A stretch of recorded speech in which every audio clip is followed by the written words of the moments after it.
Версаль, рукавная латочная, ремонтная машина, практически новая. Ну, хоть покажу, здесь чисто заправку ниток уже.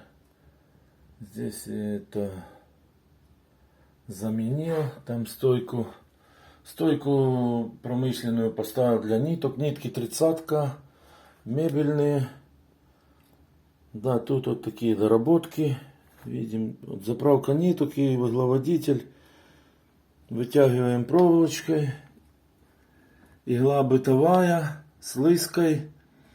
Желобок, длинный желобок с левой стороны в левую сторону. Подробное видео на канале Александр Мегафорс. Да, комплектация, шкив. Шкив можно еще этот использовать, если на сервомоторе можно приклеить к маховику, копируя этому. Все. Ставим на сервомотор 550 ваттный. И прошивку, добавлю ссылку сюда, смотрим, продается машина. Версаль, это смотрим ссылку, прошивки и более детального рассказа по настройкам этой машины. Вайбер, WhatsApp укажу, please.